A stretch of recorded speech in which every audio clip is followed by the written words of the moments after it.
Welcome to International Documentary Festival Munich, the 35th edition. And it's a special edition this year. It's DOK.fest München at home. So we go online. Well, the film we are going to talk about is called ACASA, My Home.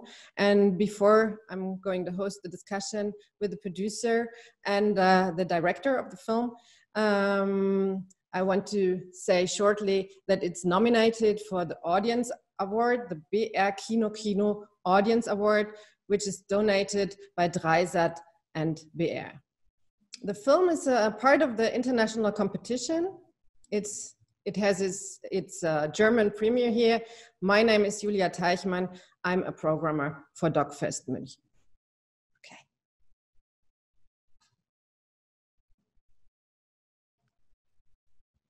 Hi, welcome. Thank you for having us. Well, we're going to have to talk with the director. Yeah, there's Radu Ciorniciuc from Romania. He's the director.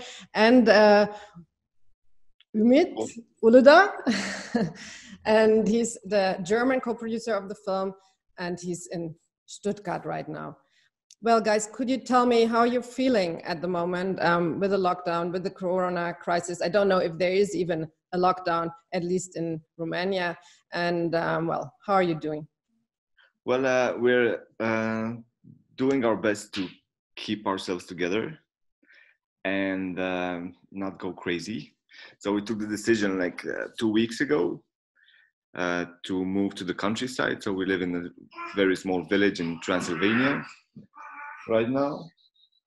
And it's been better since we came here because we're not locked inside an apartment, but we have a piece of nature, and our daughter Aster sleeps better, and one good thing about this whole lockdown is that we get to spend a lot of time with her, and she's been doing a lot of progress since we've been with her. So it's all good. Like personally, I think we did some we took some good decisions. Professionally, don't ask. Yeah. Ümut, how is it for you? I guess the same. I didn't change my whereabouts. I'm still staying at home in Stuttgart. And like professionally, of course, it affects us because we are not able to shoot. But on a personal level, I kind of also enjoy a bit the slowdown and try to make the best out of it.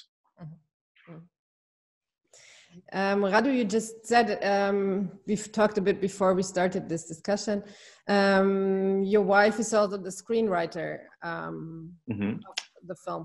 How does screenwriting for a documentary work?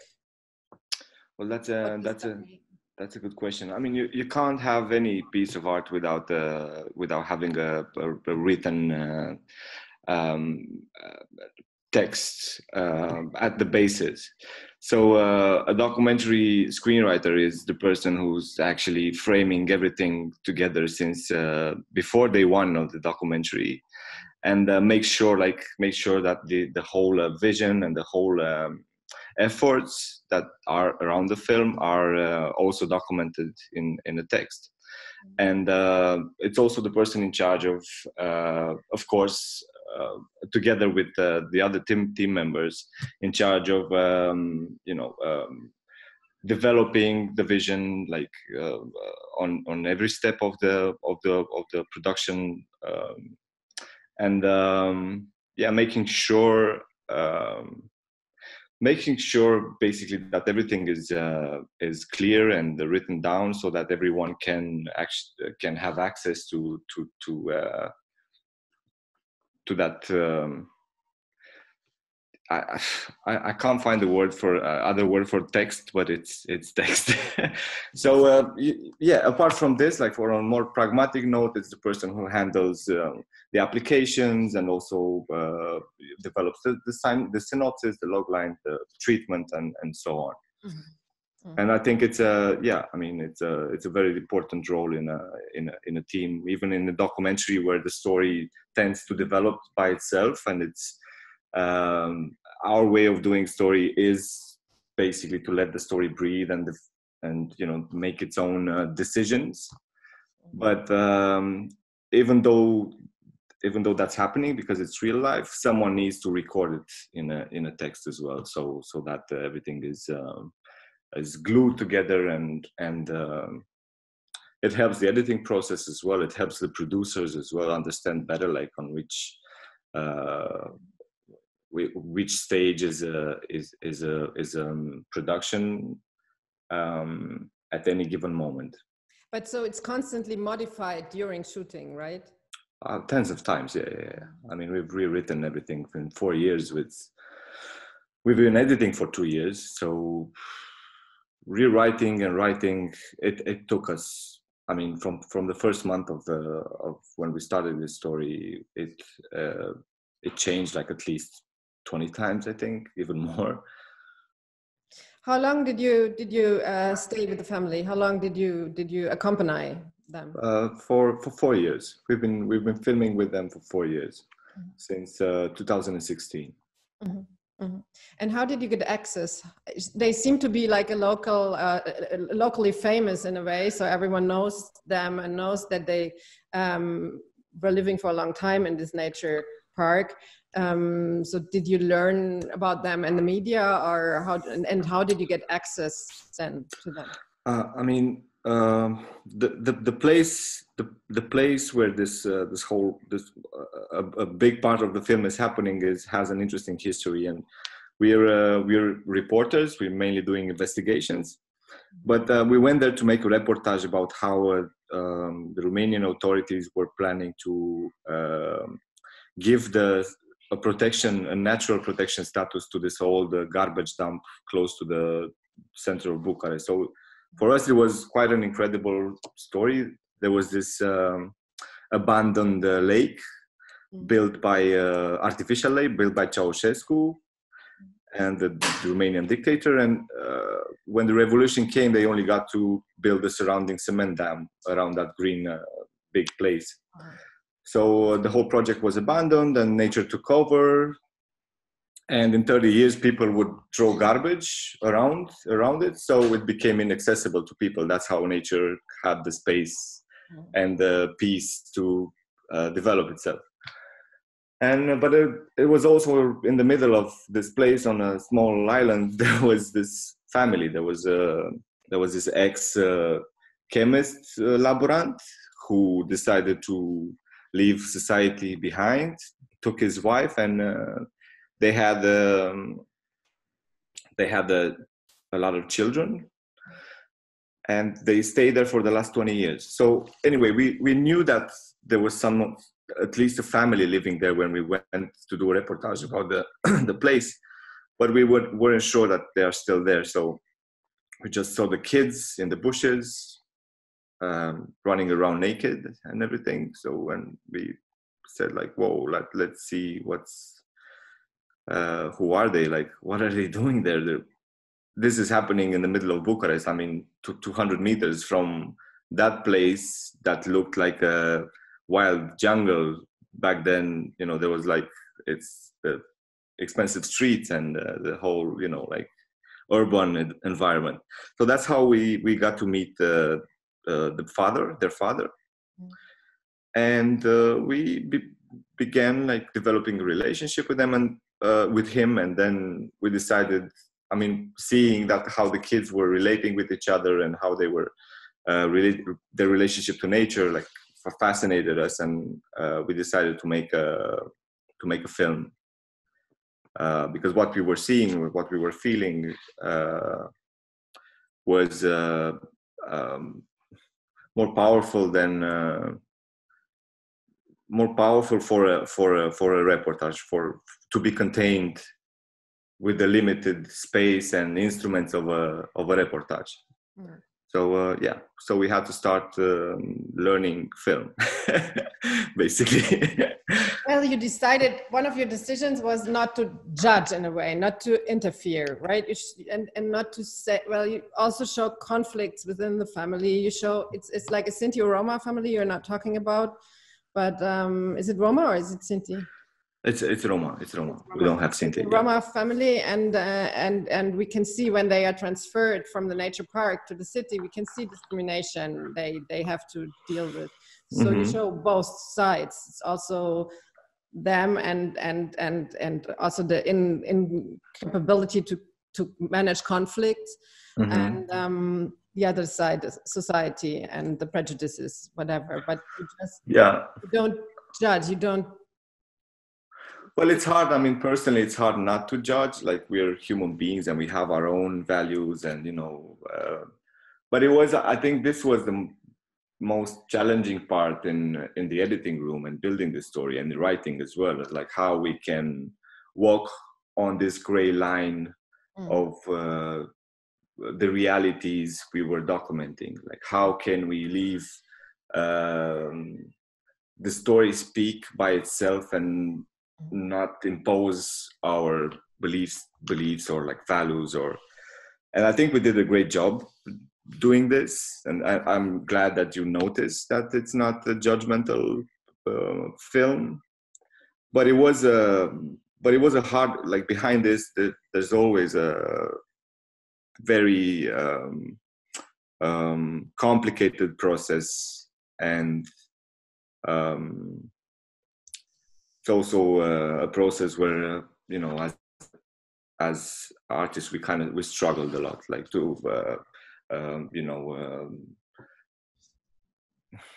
to just get rid of your own belief system and just try to absorb that reality in a manner that would give the audience the freedom to make their own decisions.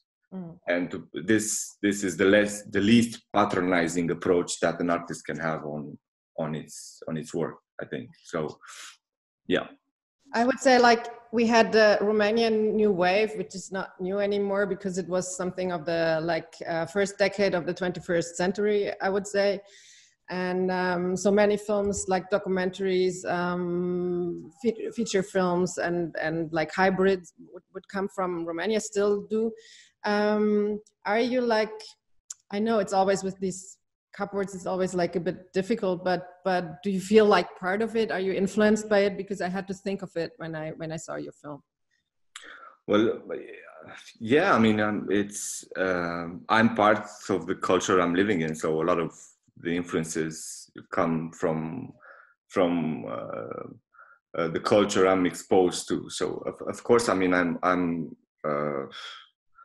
always inspired by films, by Cristian Mungiu or Porumboiu or Nanau, for example, who's a great documentary maker, and has always been an inspiration ever since I was really young. And I was looking at his first documentary. I was like, whoa, I want to. Yeah. I'm striving to do work like this, because I come from a genre of journalism that's more narrative, that's more, we take a lot of time to research our pieces, and so we're always looking for the documentary value in a topic, even though we publish on, on media platforms. There's always something humane that we're aiming for when telling the story, so that we can, be closer to a more universal truth and all that. So yeah, I mean, it's my first film, so I'm proud of most of all, I'm proud of the people that joined to work on this project, and Umit obviously is one of them. And just to introduce him, he's the person that made sure that we have a good sound for the film, because our way of producing was a bit gonzo.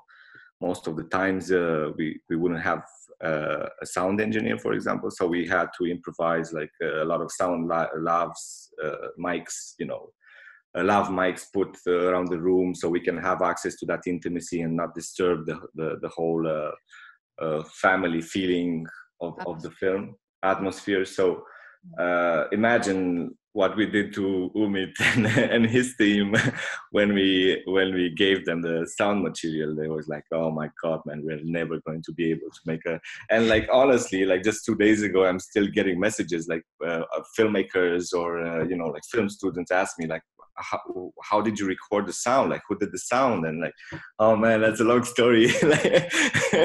So it was just like you know, like a German, those guys, a German Mercedes working they did wonders, and I hope the audience will enjoy it and also like notice it, because it was a ton of work there. And the German Mercedes from Stuttgart. Exactly. Wanted to have Ümit as a partner. I was about to get him into the boat of this discussion. But Ümit, what you told me before that it was quite late when you popped into the project. Maybe you can tell me what intrigued you, what was special for you? I mean, I have to mention the program the movie was into, that is the DOK incubator.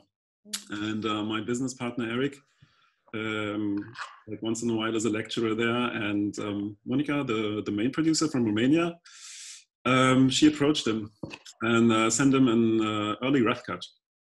And this one Eric sent to me, I don't know, last year, someone in September, October, something like that. And it was 11 p.m. in the evening. And it was like, yeah, let's see what this is, right? And I was so captivated, and I was really stuck into the movie. And after that, we were talking with Eric together that somehow we have to step into this project and help. And so we did. In the first place, we wanted to be in the movie with a bigger part, financial part, which didn't work out with the broadcaster. And the last measure I could do, or to help the film, was a kind of post-production funding here in my southern region of Baden-Württemberg. And this worked out, basically. So I went to the head of the fund and was talking about it. He accepted. And so we were able to raise some money and do the sound post-production. And a big thank you also to the company, Sono 2, who made this really possible, who did an amazing work. But we only have 5 minutes, so we have to hurry a bit. I have one last important question, because I think it really interests audiences. And I have to share your experience. Ümit, I saw it when we made a selection. I saw the film quite late at night, which is always it can be a problem, right? You're tired. You have seen many films that day, and I saw it like in full length. And it's really captivating. So it's nice. Not like really it's not like an action film, but it's amazing. So thank you. How are the protagonists today, especially maybe Vali and the baby and his wife? They're good. They're good, and I mean, surprisingly, he's a very involved father. Like, I've never seen a 19-year-old kid being so down to earth.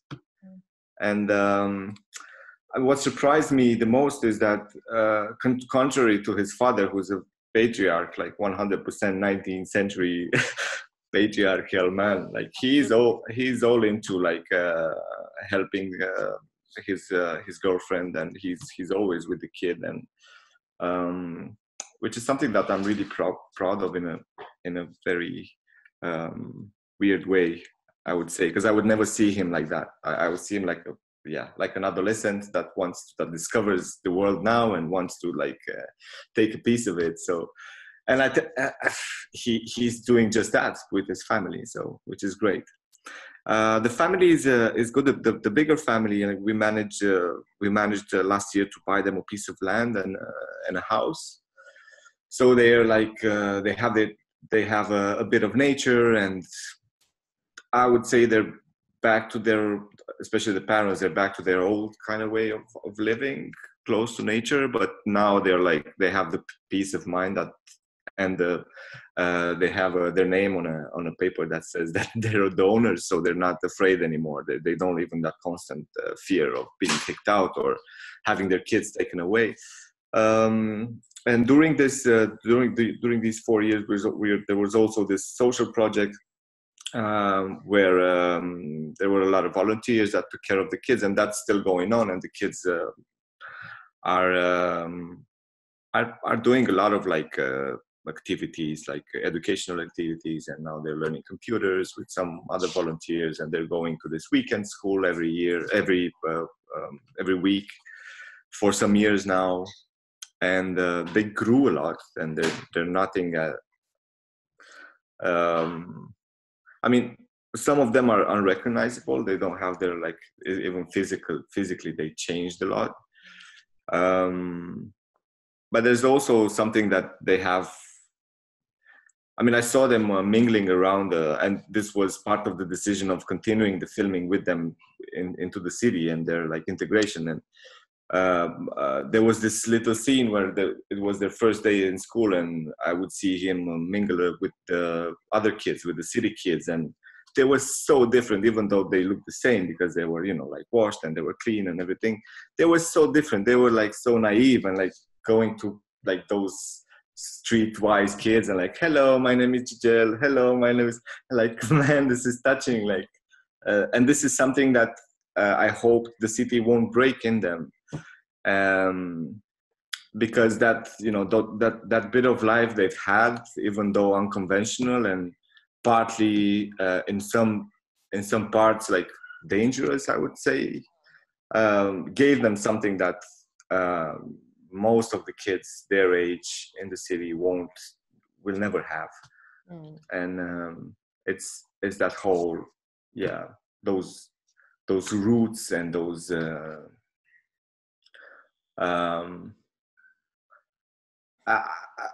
it's always hard to describe it in words, but I think but this is also something that we forced ourselves and worked to put in the film. So if you see the film, yes, it's in the film. I guess. It's in the film. Is there going to be a part 2? I would love to see them in, like, 10 years of time. I mean, we have hundreds of hours of footage, so we can make part 4, part 6. No, but when they are older, I'd like to see them when they are older and how they changed. Like, well, that would be great. Long-term, yeah, observation. That would be something. I mean, they film each other and send me video clips every other day, and I'm sure there's a film in there at one point. So I hope we will see you again in the next editions of the festival. Hopefully so, yeah. Maybe real cinema. Thank you. Thank you. Bye-bye. And enjoy the film. Good day. Thank you. You too. Bye. Don't forget to vote for the Audience Award. Oh, yeah. Don't forget to vote for the Audience Award. The film is nominated for the BR Kino Audience Award. Thank you.